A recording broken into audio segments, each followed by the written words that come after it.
Halo adik-adik, selamat hari Minggu. Ketemu lagi dengan Kakak Andika. Pada kesempatan pagi hari ini, ucap syukur ya, kita masih bisa bernafas, kita masih bisa berdiri, kita masih bisa berjalan, dan juga saatnya kita menikmati firman Tuhan. Bagaimana kabarnya hari ini?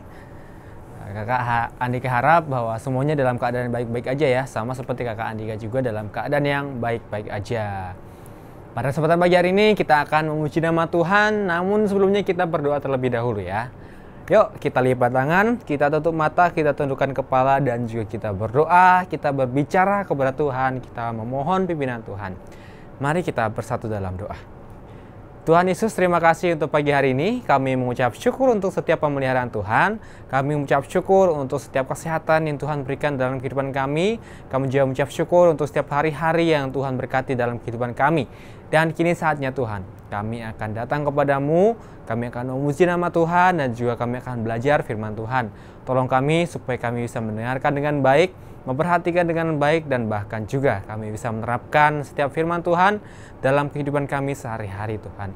Terima kasih Tuhan Yesus, hanya di dalam nama Tuhan Yesus kami telah berdoa dan mengucap syukur. Amin. Sekarang kita akan memuji nama Tuhan. Berhubung sekarang kita akan memperingati hari kelahiran Tuhan Yesus, yaitu hari Natal, kita akan memuji nama Tuhan, Joy to the World.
Joy to the World.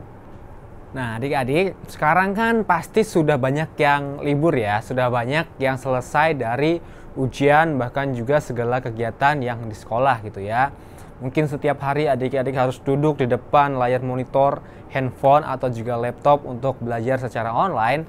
Mungkin membosankan. Nah sekarang saatnya adik-adik dan juga kakak Andika sudah bisa sedikit refreshing ya. Sekarang bisa istirahatkan pikiran, bahkan juga mungkin jalan-jalan. Beberapa waktu yang lalu, Kak Andika sempat jalan-jalan ya, meskipun hati-hati. Tetap menggunakan masker, cuci tangan, dan bawa hand sanitizer ya. Jadi ketika Kakak Andika pergi ke mall, Kak Andika melihat ada pohon Natal. Dan di sana juga ada lagu-lagu Natal. Wah, itu biasanya untuk apa sih? Pasti di antara kita juga langsung ya paham bahwa itu kita akan memperingati hari kelahiran Tuhan Yesus. Kenapa? Karena sekarang kita sudah ada di pertengahan bulan Desember ya. Kita sebentar lagi akan merayakan hari kelahiran Tuhan Yesus Kristus. Pada pagi hari ini, kita sudah ada di pelajaran yang ke-12 dari pelajaran kita di triwulan ini. Jadi minggu depan kita akan mengakhiri triwulan kita dan kita akan mendapatkan pelajaran yang baru. Pada kesempatan pagi hari ini, kita belajar dari pelajaran yang ke-12 ini, yaitu kita belajar tentang Yesus Kristus Juru Selamat. Sebelum kita lebih jauh membahas tentang Tuhan Yesus sebagai Juru Selamat, Kak Andika pernah mendengar dari orang-orang yang ada sekitar. Mungkin adik-adik juga pernah mendengar. Sebenarnya mereka, orang-orang yang ada di sekitar kita itu menjelaskan Tuhan Yesus itu sebagai apa. Ada di antara mereka yang mengatakan bahwa Tuhan Yesus itu hanya sebatas nabi. Dia hanya sebatas utusan. Dia hanya sebatas orang yang disuruh untuk melakukan sesuatu. Ada lagi yang mengatakan bahwa Yesus itu hanya sebatas guru etika. Maksudnya apa? Guru etika itu menjelaskan, ya dia mengajarkan tentang etika, ya etika baik. Misalnya dalam berkata-kata, misalnya dalam melihat orang yang sedang kesusahan, Tuhan Yesus menolong orang yang kesusahan itu. Orang-orang yang membutuhkan, Tuhan Yesus menolong orang yang membutuhkan itu. Tapi sesungguhnya Tuhan kita, Yesus Kristus itu lebih daripada itu semua. Dia bukan hanya sebatas nabi, dia bukan hanya sebatas guru. Benar, dia adalah nabi dan juga dia adalah guru. Tapi lebih daripada itu, dia adalah Tuhan. Dia adalah Juru Selamat, sama seperti yang kita pelajari pada pagi hari ini. Kenapa penting sekali kita belajar tentang Juru Selamat ini? Karena sesungguhnya itulah arti dari Natal. Natal bukan berbicara tentang pohon Natal, bukan berbicara tentang Sinterklas, atau berbicara tentang kado-kado, baju baru mungkin, jam baru, atau kado-kado dari papa mama kita. Bukan tentang itu, tapi tentang kedatangan Mesias, kedatangan pribadi yang dijanjikan untuk memberikan kita penebusan dosa. Pada kesempatan pagi hari ini kita akan belajar dari Yohanes. Yohanes pasal yang pertama. Yohanes pasal yang pertama, pada mulanya adalah firman. Firman itu bersama-sama dengan Allah dan firman itu adalah Allah. Ini menjelaskan bahwa ternyata Tuhan Yesus itu adalah firman. Firman itu maksudnya apa sih? Pada Kejadian pasal yang pertama ayat 1, di sana juga diawali dengan kata pada mulanya. Jadi itu menjelaskan kepada kita bahwa Tuhan Yesus itu sesungguhnya sudah ada sebelum penciptaan segala sesuatu. Sebelum penciptaan hewan, penciptaan lautan, daratan, bahkan juga kita sebagai manusia. Jadi Tuhan Yesus ada pada waktu itu, tapi belum menjelma sebagai manusia. Jadi Tuhan Yesus juga ikut terlibat dalam penciptaan segala sesuatu. Tuhan Yesus itu pribadi yang unik. Karena Tuhan Yesus itu menciptakan alam semesta dan segala isinya, planet, bulan, bintang yang ada di luar sana, dari sesuatu hal yang tidak ada. Kenapa tidak ada? Karena dengan kuasanya yang luar biasa, Allah itu menciptakan segala sesuatu. Karena misalnya seperti manusia ya, manusia contohnya seperti ini. Manusia menciptakan sebuah gitar. Gitar ini terbentuk dari bahan kayu. Kayu ini pasti diambil dari pohon-pohon ya, dari pepohonan. Di sini juga yang lain ada senarnya. Senarnya ini pasti terbentuk dari aluminium dan juga serat-serat lainnya, campuran gitu ya. Di sini juga ada kain strap yang digunakan sebagai penggantung. Jadi ya menggunakan ini bisa digantungkan di leher dan bisa dipakai. Nah, manusia menciptakan semua ini berdasarkan dari bahan-bahan yang sudah ada. Kayu yang bisa diambil dari pohon-pohonan. Senar ini dibuat dari bahan aluminium dan campurannya. Tetapi uniknya, firman, sang firman itu menciptakan segala sesuatu berdasarkan apa yang tidak ada. Gimana bisa jadi ya?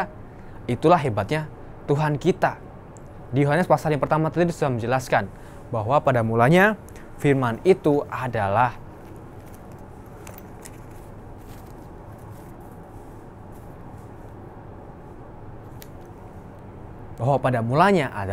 firman. Firman itu siapa sih sebenarnya gitu ya? Firman itu adalah pribadi Tuhan Yesus sendiri ya. Di ayat yang ketiga sampai yang keempat, Kak Adik akan bacakan. Segala sesuatu dijadikan oleh Dia, dan tanpa Dia tidak ada satupun yang telah. Segala sesuatu dijadikan oleh Dia, dan tanpa Dia tidak ada Segala sesuatu dijadikan oleh Dia, dan tanpa Dia tidak ada suatu pun yang telah jadi dari segala yang telah dijadikan. Dalam Dia ada hidup, dan hidup itu adalah terang manusia. Ini menjelaskan kepada kita bahwa segala yang diciptakan di dalam alam semesta ini adalah diciptakan oleh Tuhan Allah melalui Tuhan Yesus itu ya. Tidak ada alasan apapun di dalam dunia ini terbentuk karena evolusi. Misalnya manusia. Manusia bukan terbentuk dari evolusi. Tapi manusia memang diciptakan oleh Allah. Diciptakan oleh Tuhan sendiri. Dengan kuasanya yang luar biasa. Jadi teori-teori itu memang boleh kita pelajari. Boleh kita mengerti. Tapi kita kembali kepada firman Tuhan. Kembali kepada Alkitab. Bahwa kita diciptakan secara mulia oleh Allah. Segambar dengan rupa Allah. Gitu.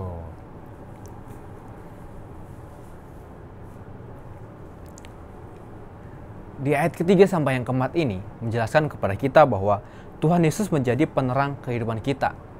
Artinya, Tuhan Yesus memberikan pengertian kepada kita seperti apa sih pribadi Allah itu. Jadi Allah itu sebagai pribadi yang sebenarnya mudah dimengerti. Melalui siapa? Melalui Tuhan Yesus. Jadi melalui Tuhan Yesus kita itu bisa mengerti ternyata Allah itu adalah Dia yang penuh perhatian. Dia rela datang ke dunia ini untuk disiksa. Dia rela datang di dunia ini untuk memberikan pengajaran meskipun orang-orang Yahudi pada waktu itu tidak mau menerima pengajaran yang diberikan oleh Tuhan Yesus. Kita jangan sampai seperti itu ya. Tuhan Yesus sangat sayang kepada kita sehingga Dia ingin kita dekat dengan Dia. Tuhan ingin kita menjadi anak-anaknya. Di sini juga memberikan penjelasan bahwa ketika terang itu datang, kita tahu bahwa kita adalah manusia yang berdosa. Kita tidak layak untuk datang kepada Tuhan, sehingga kita memerlukan pertolongan dari Juru Selamat. Nah, firman yang menjadi manusia itu memberikan kita suatu hal yang luar biasa ternyata. Dia memberikan pemberian di ayat yang ke-12. Tetapi semua orang yang menerimanya diberinya kuasa supaya menjadi anak-anak Allah, yaitu mereka yang percaya dalam namanya. Kita yang sudah percaya kepada Tuhan Yesus, kita menjadi anak-anak Allah. Jadi kita bukan hanya dianggap sebagai anak angkat, bukan diangkat sebagai saudara saja, tapi kita menjadi anaknya Allah. Allah yang menciptakan alam semesta dan segala isinya. Wow, betapa kayanya kita, betapa istimewanya kita. Bukan hanya alam semesta dan segala isinya ini ya, tapi Tuhan Allah mempunyai surga, tempat yang kekal, yang tiada pernah berkesudahan, tempat yang sangat indah pastinya. Karena di situ tidak ada dosa lagi. Nanti ketika kita sudah tidak ada di dunia ini, di surga kita akan merasakan kenyamanan, karena kita bisa tinggal dekat dengan Tuhan Allah. Tuhan Allah itu ada bersama-sama dengan kita. Meskipun Tuhan Yesus itu disalibkan 2000 tahun yang lalu, jauh dari masa sekarang. Pada saat itu adik-adik belum lahir ya. Kakak Andika juga belum lahir. Kakak Andika baru 23 tahun. Ya. 2000 tahun yang lalu itu sangat jauh sekali. Tetapi perlu adik-adik ingat, ketika Tuhan Yesus naik ke surga, apakah Dia mati? Ya. Ketika Tuhan Yesus disalibkan, Dia memang sempat mati. Tetapi setelah 3 hari, Dia bangkit. Dan setelah bangkit itu, ketika Dia naik ke surga, apakah Dia mati? Tidak. Nah, itu memberikan penjelasan kepada kita bahwa Tuhan Yesus itu tetap melihat kita, tetap memperhatikan kita dimanapun kita berada. Dan saat ini, Dia pasti sangat tersenyum ya. Ketika kita belajar firman Tuhan, ketika kita bersekutu, ketika kita memuji nama Tuhan, Dia hadir bersama dengan kita saat ini. Di sini, di samping adik-adik dan juga di samping kakak juga. Meskipun kita tidak bisa melihat secara kasat mata, tapi kita bisa merasakan kehadiran Tuhan. Karena Tuhan adalah pribadi yang tidak terbatas. Omnipresence.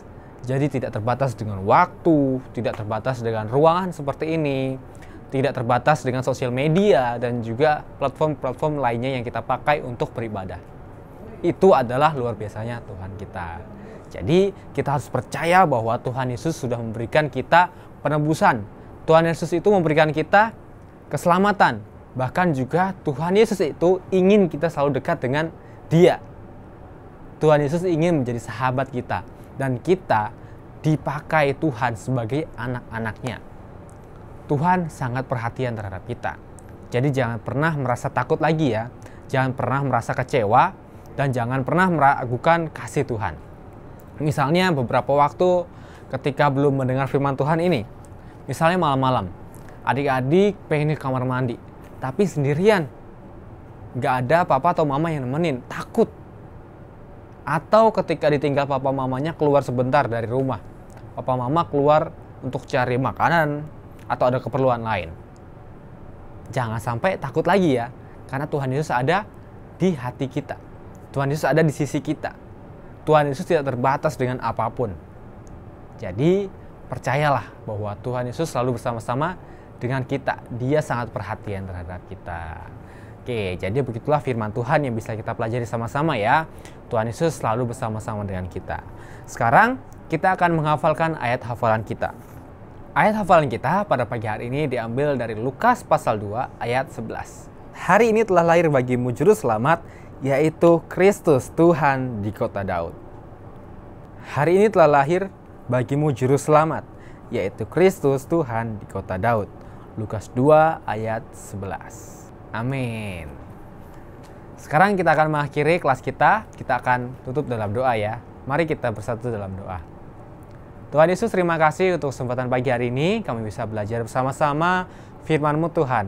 Biarlah kami terus percaya bahwa Engkau bersama-sama dengan kami dan kami tidak takut lagi. Bahkan terlebih dari semua itu, terima kasih Tuhan untuk kedatangan Tuhan di dunia ini sehingga memberikan kami kekuatan, Tuhan memberikan kami ketenangan, karena kami percaya bahwa Tuhan sudah memberikan perhatian yang sangat luar biasa kepada kami. Dan kami bersyukur Tuhan karena Engkau berada tidak pernah jauh daripada kami, karena Engkau tidak pernah terbatas oleh ruang dan juga waktu dan banyak hal lagi Tuhan. Engkau selalu bersama-sama dengan kami. Terima kasih Tuhan Yesus, Engkau berkati dalam segala aktivitas kami selanjutnya. Kami juga bersyukur ketika waktu ini kami sudah liburan Tuhan, biarlah kami bisa menggunakannya dengan baik. Kami beroleh hikmat Tuhan untuk menggunakan waktu-waktu kami, dan biarlah kami terus memuliakan nama Tuhan dengan segala aktivitas yang kami lakukan. Terima kasih Tuhan Yesus, hanya di dalam nama Tuhan Yesus kami telah berdoa dan mengucap syukur. Haleluya, amin. Oke, sekolah minggu kita sudah selesai. Kita akan akhiri dan juga selamat beraktivitas kembali buat adik-adik dan happy Sunday. Tuhan Yesus berkati.